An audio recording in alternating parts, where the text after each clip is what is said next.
ગરમીનો પારો દિન પ્રતિદિન આસમાને જોવા મળી રહ્યો છે, ત્યારે અવારનવાર ગાડીઓમાં આગ લાગવાની ઘટના પણ સામે આવી રહી છે।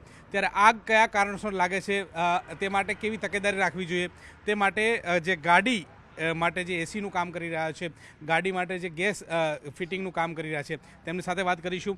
શું કહેશો, અવારનવાર આગ લાગવાની ઘટના ઘટતી હોય છે, એનું કારણ શું છે? પહેલાં તો જેમ જેમ એની ગરમી વધતી જાય છે તેમ તેમ ગાડીનું ટેમ્પરેચર બી નોર્મલ કરતાં વધારે થતું હોય। 45 ડિગ્રી બહારની ગરમી પ્લસ ગરમી એન્જિનની હીટ, એના કારણે તમારે શરૂઆત તો પહેલાં એવું કરવું પડે કે રેગ્યુલર સર્વિસિંગને તમારે ધ્યાનમાં રાખવી પડે।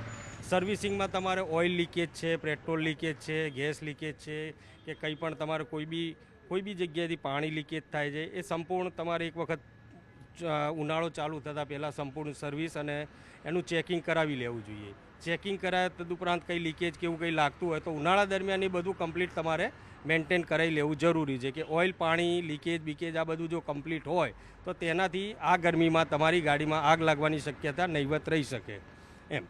ઘણા એવા કસ્ટમરો હોય કે બધી સર્વિસ કરાયા વગર ગાડી ડ્રાઈવ કરતા હોય, યા લૂઝ કનેક્શન હોય, વાયરિંગનું હોય, પેટ્રોલ લીક થતું હોય, ઓઇલ લીકેજ થતું હોય, જેના કારણે ગાડીઓમાં અવારનવાર આગ લાગવાના કિસ્સા બનતા હોય છે, ફાયર થવાના કિસ્સા બનતા હોય છે।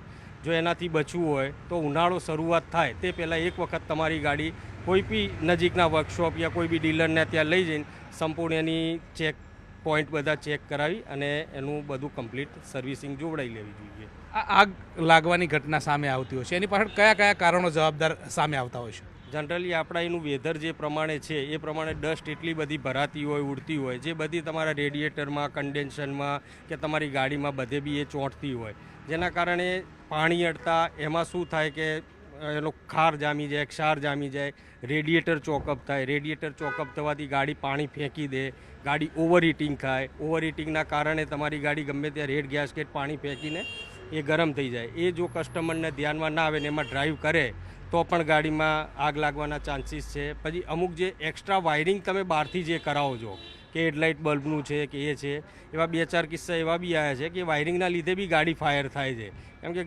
ગરમીના કારણે વાયરો વધારે ગરમ થવાથી લો ક્વોલિટીના વાયરિંગને એના કારણે બી ગાડીઓ ફાયર થાય છે। પેટ્રોલ લીકેજ હોય, એની પાઇપો સમયાંતરે તમારે બદલાવતા રહેવું પડે।